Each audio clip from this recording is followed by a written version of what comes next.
여러분들 음식을 맛보는데 세 가지로 맛봅니다.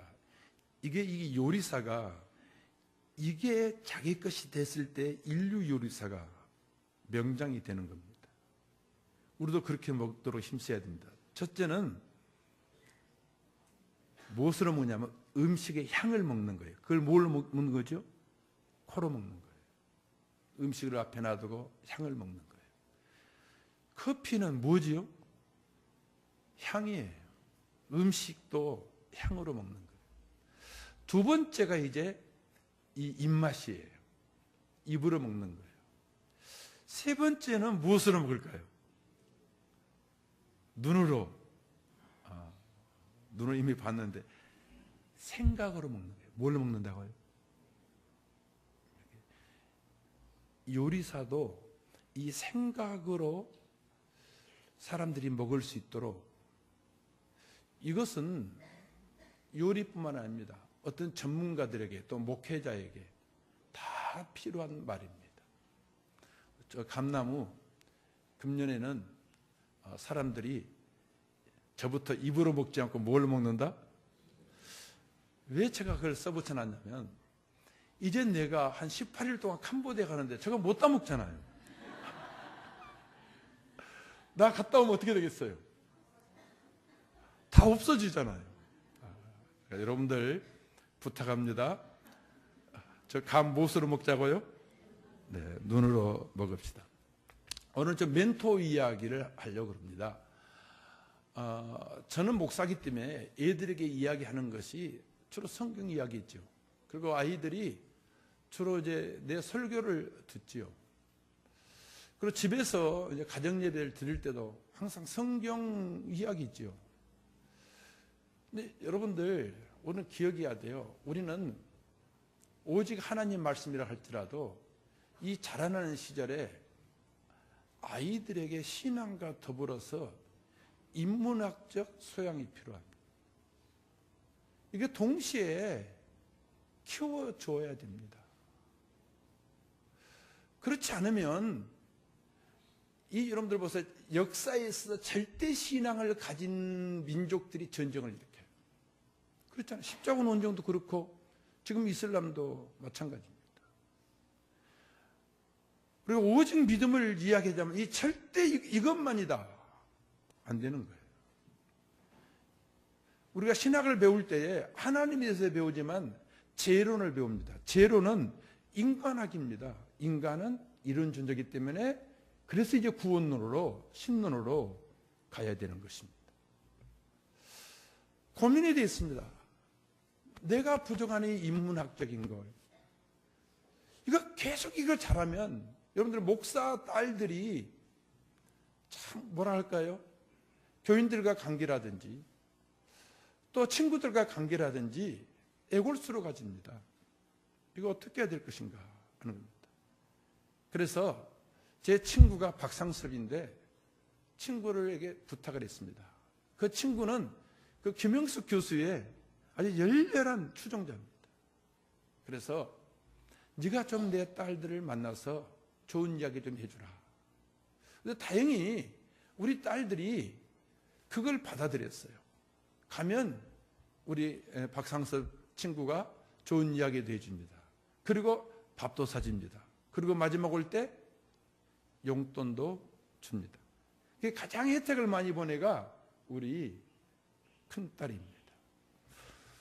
동방 박사들에게 꿈이 있었습니다. 이루고 싶은 소망이 있었습니다. 뭐냐? 메시아 이 땅에 오실 하나님의 아들의 출생지에 가서 그 아기를 보고 경배하는 것입니다. 그것은 그들에게 간절함이었고 생의 열망이었습니다. 그들의 기대는 어긋나지 않았습니다. 그들의 외상은 적중했습니다. 그들은 말구 위에 누우신 아기 예수를 바라보았습니다.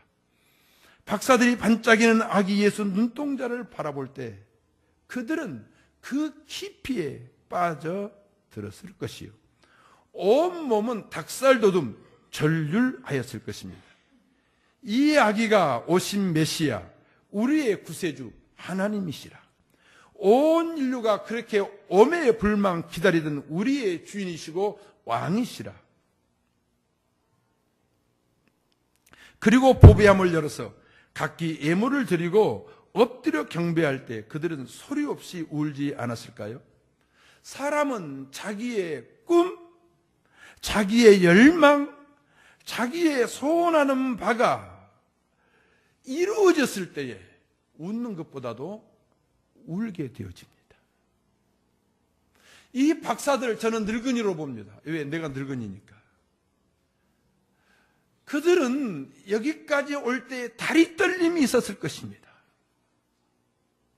그런데 그들은 늙었기 때문에 다리 떨림이 있었지만 가슴 떨림은 없었지만 힘들고 고생했지만 그 아기 예수의 눈동자를 보고 그리고 보배함을 열어서 아기께 드리고 경배했을 때에 소리 없이 울지 않았을까요?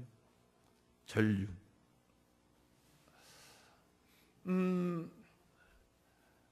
이것은 가슴 떨릴 때 가고 다리 떨릴 때 가지 마라 하는 것이 있습니다. 뭘까요? 다리 떨릴 때는 가지 말고 가슴 떨릴 때 가라. 뭘까요? 여행이지. 뭐라고요? 여행은요, 다리 떨릴 때 갈 것이 아닙니다. 그 구라파 가이드들이 그런데요, 시어머니, 시아버지 귀찮냐? 구라파 여행 3번만 보내면 거기서 하지 간다. 왜요? 너무 힘드니까, 다리 떨리니까. 가슴은 언제 떨리지요? 젊었을 때 떨리는 거예요. 늙은이들은 가슴 떨림이 없어요. 애들은 낙엽만 보고도 깔깔깔 웃고 울고 야단인데 우리는 웃을 일도 없고 울 것도 없고 그게 다 그래요. 저것들 울고 웃으면 저것들 소갈머리 없네 그래요. 늙을수록 가슴 떨림이 시작됩니다. 그 가슴 떨림 무엇인가? 오늘 계속 우리는 이야기를 들어가고자 합니다. 동방 박사들 전문가들입니다.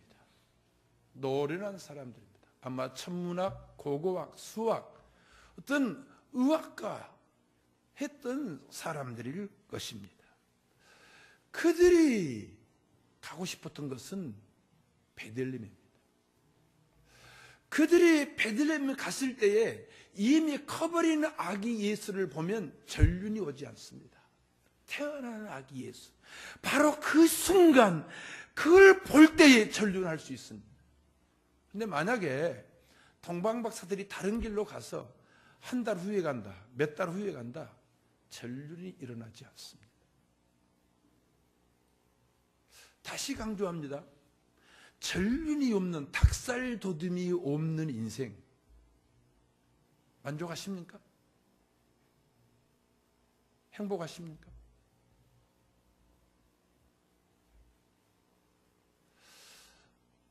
이 동방 박사들 언제 가야 된다고요? 적기에 가야 되는 거예요. 콜럼버스가 인도로 갔다가 이 아메리카 대륙을 발견하는데 콜럼버스의 목적은 돈입니다.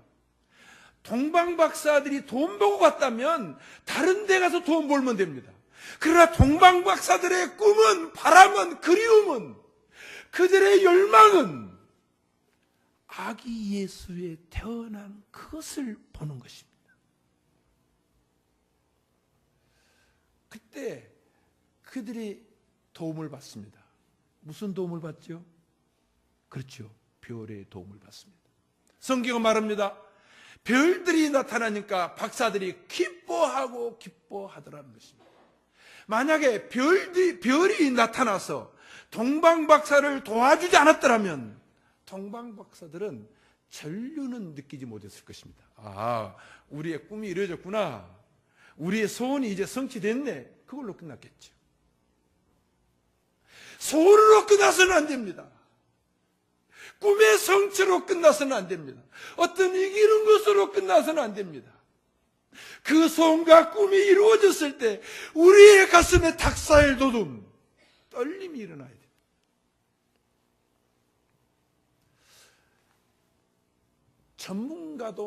전문가 눈에는 이 별이 조그만합니다. 그 밤에 희미합니다. 그러나 그것은 정말 필요한 도움입니다. 저는 이 도움을 물고특이다. 무슨 특이라고요? 물고특이다. 여러분들 잘 알지요? 물이 어디로 갈 줄 모르고 이리저리 흘러다니다가 삽을 가지고 한번 탁 터줍니다. 그럼 어떻게 되지요? 물이 그곳으로 쭉 빠져나가 자기 갈 길을 갑니다.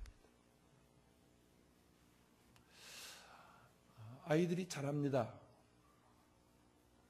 그 자랄 때에 누군가 곁에서 생각의 물꼬를 한번 탁 터준다. 무슨 물꼬요? 생각의 물꼬. 정말 필요하지 않겠습니까? 지금 이제 우리 여러분들 시대들 연금 이제 받게 될 것인데, 앞으로 청년들 9월달 우리나라 청년 실업률 갱신했습니다. 앞으로 계속 갱신할 거예요. 부모 연금 의지하고 살 거예요. 산불시대라고 그러는데, 이때 우리 젊은이들에게, 우리 아들, 딸들에게 누군가 이 물고터기를 해줄 수만 있다면 달라지겠죠.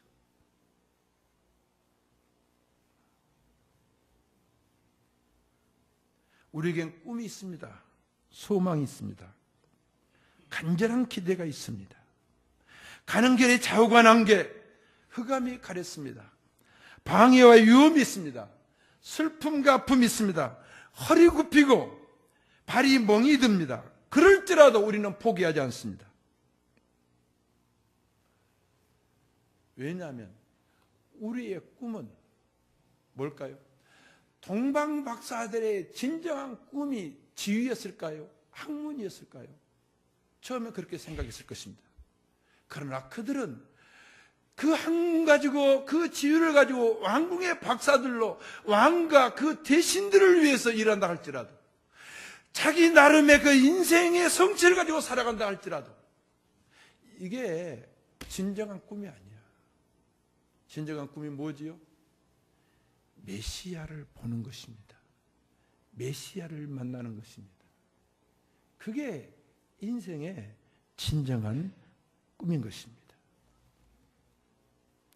사랑하는 성도님들이요, 우리의 아이들에게, 우리들에게 멘토가 필요합니다. 멘토란 말은 영어로 스승이란 말입니다. 헬라 이야기인데, 오디세우스가 트로이와 전쟁하기 위해서 나갈 때에 자기 어린아이 테레마코스를 친구이면서 현자였던 멘토르에게 부탁을 합니다.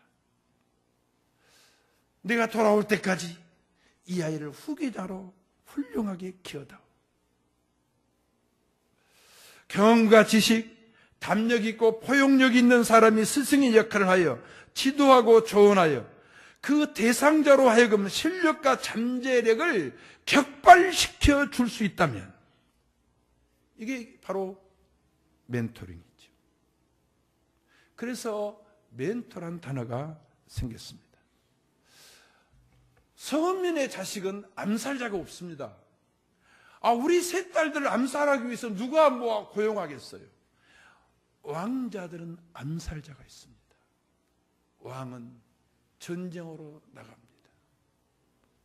그때 이 멘토는 가르치고 그냥 어떻게 양육이 아니라 암살자들로부터 어린아이들을 생명까지 지켜줘야 됩니다. 이게 멘토였습니다. 지금 우리 자녀들 누가 지켜줍니까? 부모들이 일일이 따라다니면서 지켜줄 수 있겠습니까? 어떤 직장 생활이라든지 아니면 학교 생활을 하든지, 우리 딸들의 생명과 안전과 정조를 누가 지켜줄 수 있겠습니까? 강남역에 그 묻지마 살인자 30년 형 받았는데, 내가 우리 사모한테 그랬어요. 왜 저런 인간을 30년만 줘? 무기징역으로 해야지. 나오지 못하도록 만들어야지. 목사님들도 제가 인쇄한 말을 했습니다. 왜 그렇죠? 20대의 꽃다운 여자아이를 죽인 거예요.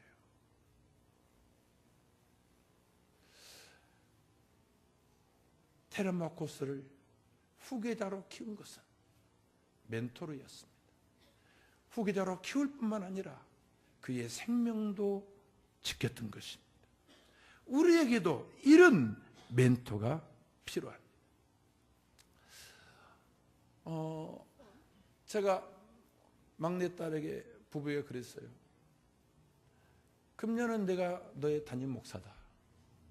그런데 내년에는 김병미 목사님이 너의 담임 목사다. 그런데 제가 한 달을 더 앞당겨서 했기 때문에 이제 김정리 목사가 담임 목사다. 너 담임 목사한테 잘해야 된다. 왜 그럴까요? 여러분, 담임 목사한테 잘하지 않았는데 여러분의 아들, 딸들이 어떤 어려운 일이 생겼을 때 목사에게 찾아가서 이야기할까요? 청년의 수련회를 갔습니다. 여러 청년들이 나한테 와서 인사를 했습니다. 그런데 한 여자아이가 내가 이 방으로 가면 이 방으로 계속 따라오는 거예요. 그래서 내가 그 여자아이에게 단둘이 앉으면서 이야기를 했습니다. 그 여자아이에게 내가 해줬던 말이 어떻게 할 수 있겠습니까? 생각의 물꼬를 터주려는지. 생각의 물꼬. 어떤 직업의 물꼬도 중요하지만 이 생각의 물꼬, 그건 누가 터줄 수 있다고요? 멘토가 터줄 수 있습니다. 성경은 없나요? 다윗은 생을 마감하면서 아들 솔로몬에게 나단과 갓이라는 선지자를 붙여줍니다. 솔로몬이 타락합니다. 저는 추측해 봅니다. 이 갓과 나단이 죽은 다음에 솔로몬이 이제 멘토가 없으니까 타락하지 않았을까? 요시야라는 왕이 있습니다. 7살의 왕이 됐는데 성경은 뭐라고 말해주고 있죠? 그 7살 왕이 된 사람이 성전을 아주 정결 운동을 합니다. 이 랍비들을 모집해서 이 율법서를 가지고 전국 가서 가르치도록 합니다. 그리고 나라를 튼튼하게, 사회를 건강하게 만들어갑니다. 7살 때부터 그랬다고 그랬어요. 근데 그 다음에 여러분들 보세요. 그에게 멘토로 누가 있었죠? 여호야다라는, 그렇죠, 대제사장이 있었습니다. 모르드게의 천의 고아인데 거대한 페루사 제국의 왕후가 되었습니다. 여러분들 왕후를 하기 쉽겠습니까? 에스더가 왕으로서 생존할 수 있었던 것도, 신앙을 지킬 수 있었던 것도 그에게는 누가 있었지요? 외삼촌 모르드게가 있었습니다. 제자들이 예수님이 자주 떠난다 하니까 근심이 됐습니다. 불안했습니다. 그래서 예수님은 자기 사람들을 사랑하시되 세상에 있는 자기 사람들을 어떻게 사랑하신다고요? 끝까지 사랑한다. 어떻게 사랑하신다고요? 끝까지. 제자들 좀 있으면 배신합니다. 망가집니다. 흐트러집니다. 그런 제자들이 할지라도 나는 결코 포기하지 않는다. 너희들을 버리지 않겠다. 끝까지 사랑한다는 말은 다양한 방법을 가지고 사랑한다는 것입니다. 그래서 세족식도 쭉 제가부터 말씀을 드려왔습니다. 제자들이 근심합니다. 불안합니다. 나사로 때문에 예수님이 나사로를 살리니까 나사로까지 죽이려고 그랬습니다. 자기들도 이제 죽임을 당할 수가 있습니다. 이제까지는 예수님의 보호 속에서, 예수님의 권세 속에서 편안하게 살 수 있었습니다. 이제 떠난다고 그럽니다. 얼마나 겁나겠어요. 그때 예수님이 14장부터 3번 걸쳐서 너희는 마음에 근심하지 말라. 어디서 근심하지 말라고요? 마음에 근심하지 말라. 그러면서 3번 내가 이것을 주겠다 말합니다. 뭘까요? 그렇죠. 보혜사를 주시겠다. 믿습니까? 보혜사를 주시겠다. 보혜사는 영어 성경으로 헬퍼입니다. 돕는 자 주겠다 합니다. 돕는 자, 헬퍼 주시겠다. 내가 너희들에게 보혜사였다면 또 다른 보혜사, 진리의 영, 성령을 주겠다. 너희가 내 이름으로 구하면 아버지께서 너희에게 성령을 보내주실 것이다. 할렐루야. 그러므로 예수 그리스도의 이름으로 성령님을 구하시기를 바랍니다. 성령님이 우리의 뭐가 되신다고요? 보혜사입니다. 성경에 성령 하나님의 영께서 하시는 일은 100가지가 넘습니다. 그러나 오늘은 사역 말고 예수님과 우리의 관계 속에서 성령 보혜사가 오시면 어떻게 우리를 헬프하는가, 도우시는가 보도록 하겠습니다. 성령님은 예수님께서 무슨 영이라고 하셨어요? 무슨 영이라고요? 진리영이라고 했습니다. 첫 번째로 성령께서 오시면 우리에게 하시는 일은 가르쳐 줍니다. 뭐 한다고요? 가르쳐 줍니다. 말씀을 가르쳐 줍니다. 진리를 가르쳐 줍니다. 두 번째 하시는 일은 뭔가 생각나게 해주신다. 뭐라고요? 생각나게 해주신다. 내가 너희들에게 말했던 거 성령께서 생각나게 하실 것이다. 그렇기 때문에 너희들이 권세자들 앞에 잡혀가서 무슨 말할까 걱정하지 마라. 그때 성령께서 가르칠 것이다. 그때 성령께서 생각나게 하실 것이다. 아멘 하시기 바랍니다. 누가 그때 할 말까지 가르쳐 주신다고요? 누가 그때 할 말을 생각나게 해주신다고요? 성령께서. 여러분들 성령님이 멘토르보다 못하겠어요? 우리의 삶에 멘토로가 있다면 물고특이에요. 큰 도움입니다. 그런데 성령 진리의 영께서 우리의 보혜사가 되신다는 거예요. 가르쳐 주시고 생각나게 하시고. 세 번째입니다. 예수님의 이름이 임마누엘입니다. 임마누엘 뜻이 뭔 줄 아시는 분? 뭐지요? 하나님이 우리와 함께 하신다.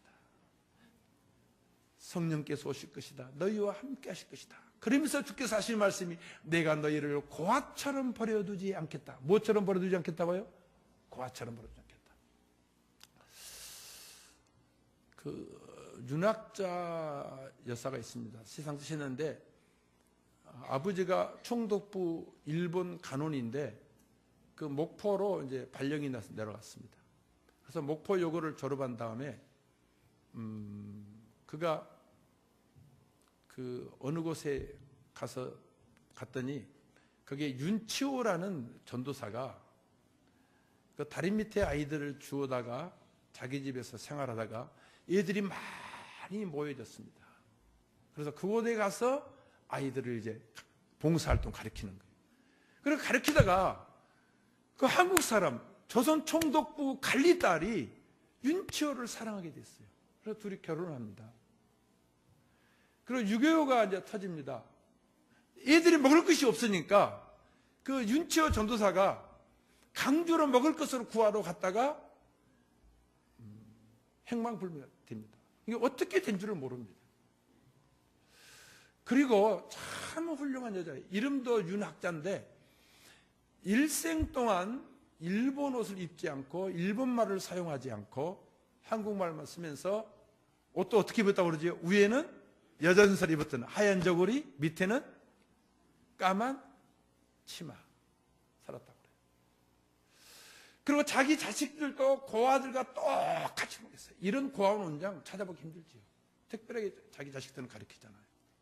얘들이 때려도 너 똑같다 했던 분이에요. 그분의 아들이 결혼도 하자고 나이가 70이 넘었는데 그 어머니의 뒤를 이어받아서 그 목포의 공생원입니다. 공생원 일을 하는데 지금 이 유엔에다가 우리는 이 일에 좀 열정을 품지 않는데 차라리 일본의 총리라든지 이런 사람들이 열정을 품고 유엔에서 고아의 날을 제정하려고 합니다. 근데 고아란 말을 쓰려니까 그렇더라는 거예요. 그래서 여러 단어를 생각하다가 그분이 그랬어요. 현실적으로 고아는 고아다. 고아날로 했습니다. 그분이 하는 말입니다. 고아들은 아프다는 거예요. 아파요. 고아들의 아픔이 뭐죠? 부모의 사랑을 받고 싶은 거예요. 참 고아들은 아픕니다. 제가 경동원 고아원의 핏덩에서부터 7살 때까지 그게 운영이사입니다. 법인이사들은 1년에 한 번 모이고 운영이사들은 분기별로 한 번씩 모이는데 저는 교일 때문에 1년에 2번 갑니다. 가면 경동원에서 일을 잘해요. 그래서 그 전에 했던 일, 집행했던 걸 또 다시 추임받습니다. 그리고 남은 거, 분기에 남은 것도 그것을 또 승인을, 허락을 받습니다. 내가 하는 일 없어요. 가서 참석만 해요. 그런데 그 페이퍼를, 그 보고서를 받을 때 감동입니다. 제가 이사들에게 이번에 문자를 보냈습니다. 고아들이라 하지 않고 경동원의 부모와 헤어진 아이들이다. 그 엄마가 피치 못할 사정에 의해서 얘들을 버렸습니다. 그러나 그 아이들에게는 큰 아픔. 내가 운영이사가 돼서 이 아이들을 돌볼 수 있다니. 이 살림하는 것을 내가 감독은 아니라 할지라도 볼 수 있다니. 그 감격이요, 저한테 대단합니다. 그래서 캄보디아 선교사를 진 다음에, 건축한 다음에, 우리도 교회 재정은 다른 선교사를 돕고, 그래요, 운영이사 꿀에서 내가 누렸던 이 기쁨을 누리도록 해주자. 제가 이사들에게 문자에 이렇게 씁니다. 교회는, 선교센터는 개인 것이 아니라 소망교회의 것입니다. 인정하십니까? 제가 운영이사지만 경동원에 수백의 후원자들이 돕고 있습니다. 그래서 운영이 되집니다. 저는 대표일 뿐입니다. 운영이사들도 역시 마찬가지입니다. 고아들 돌볼 수 있다는 거. 주님은 말합니다. 너희들을 고아처럼 버려주지 않겠다. 누구를 통해서요? 성령님을 통해서. 그러면서 또 말씀하십니다. 성령께서 너희 속에 거하실 것이다. 어디 속까지요? 우리 속입니다. 멘토르는 테르마스 코스와 함께 있었습니다. 그러나 떨어질 때도 있죠. 성령님은 항상 함께 하십니다. 그리고 우리의 이 심장 속에도, 우리의 영혼 속에서도 거하십니다. 더 중요한 말이 있습니다. 성령은 세상에 대해서 책망할 것이다. 역시 마찬가지입니다. 우리는 하나님의 사람들인데 우리가 세상적으로 살면 성령께서 책망을 하시는 겁니다. 얼마나 좋습니까? 책망해 줄 사람이 있다는 걸. 누가 책망한다고요? 성령께서 책망하십니다. 더 좋은 것이 하나 있습니다. 예수님과 관계된 것입니다. 내가 너희들에게 평안을 끼치노니. 평안을 어떻게 한다고요? 끼치노니. 내가 주는 평안은 세상과 주는 것과 다르다. 그런데 앞뒤에 보면요, 성령님을 말씀하세요. 우리의 가슴에서 평안을 이렇게 느껴야 됩니다. 이 평안을 느끼게 하려면 성령께서 우리의 가슴 속에서 끼쳐야 되는 거예요. 성령 받지 아니하면 예수님의 이 평안을 우리가 느낄 수가 없습니다. 왜 교회 달아놨는데, 왜 교인이라는 이름이 있는데 그 예수님의 평안이 느껴지지 않을까? 회개해야 돼요. 성령님이 내 안에서 평안을 끼칠 수가 없기 때문이에요. 성령님이 없는 거예요. 그래서 우리는 이 세상에서 영적 전쟁의 고아처럼 되고 말았어요. 그래서 이 사랑이 없는 거예요. 이 가슴에 사랑을 느낄 수가 없는 거예요. 우리 예수님은 우리를 사랑하실 때 끝까지 사랑하십니다. 왜 끝까지 사랑하신다고요? 자기 사람이기 때문에. 왜 끝까지 사랑한다고요? 정말 우리 교인들이요, 얼마나 제 설교가 은혜스러우면 전부 다 멍하게 나만 쳐다보고 있는데 잠재우는 것이 더 탁월한 설교인데 잠까지는 못 재우고 전부 다 멍하게 쳐다보게 하는데 왜 끝까지 살아가신다고요? 그렇죠. 자기 사람들이기 때문에. 그 사랑의 방법 가운데 하나가 뭐라고요? 성령님을 보혜사로 보내주셨다는 거예요. 믿습니까? 제가 토요일 날 되면 주일날 아침까지 다 성령을 갈급합니다. 왜냐하면 성령이 임재가 없이는 이 하나님의 말씀이 살아있는 말씀이어도 임재가 없이는 글자입니다. 그러나 성령의 임재가 이 글씨 속에 임할 때에 이것이 살아있는 하나님의 말씀이 되어서 이 말씀이 여러분을 살리기도 합니다. 이 말씀이 여러분을 회복시킵니다. 이 말씀이 여러분들에게 답을 줍니다. 제가 이번에 목사 안수식 때 축사인데 그랬어요. 목사는 말씀으로 설교로 이야기하는데 판사는 판결로 이야기하고 요리사는 맛으로 이야기하고 변호사는 변론으로 이야기하고 검사는 기소로 이야기하고 선생은 가르침으로 이야기하고 다른 이야기 아무리 잘해도 소용이 없어요. 목사는 뭘 잘해야 돼요? 설교 잘해야 돼요. 그런데 이 설교에 성령의 역사가 없으면 이야기에 불과해요.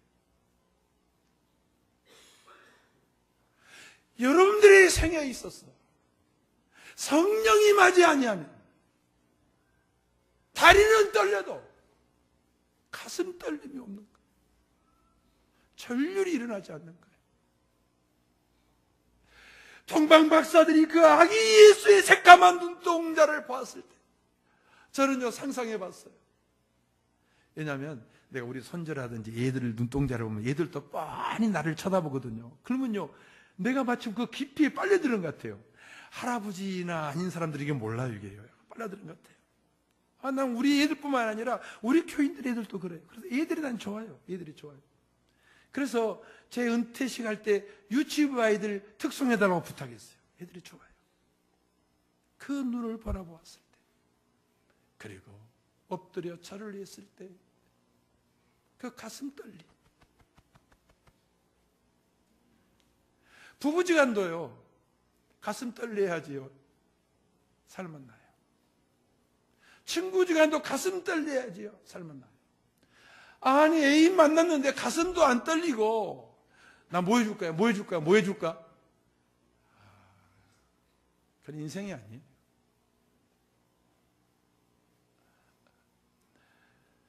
아기 예수 태어난 거 이 성경에 기록되는데 이 설교를 듣는다 이것을 읽을 때 성령이 보혜사가 되시니까 가슴이 떨리는 거예요.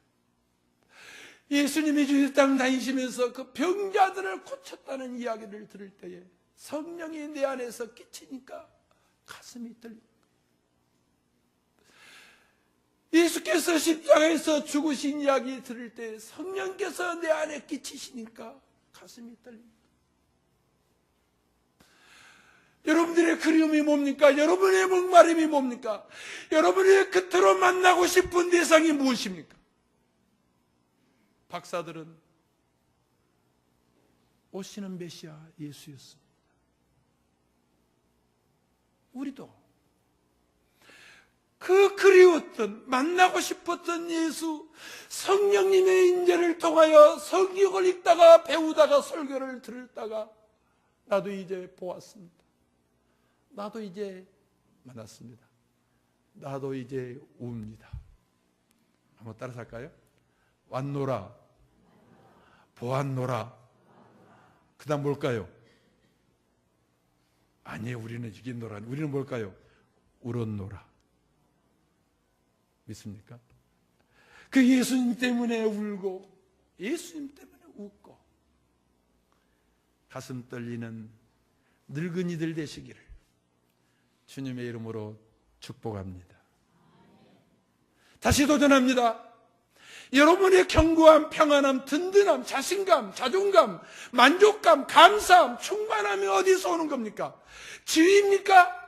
그 지위 언제까지 갈 것 같습니까? 건강입니까? 그 건강 언제까지 갈 것 같습니까?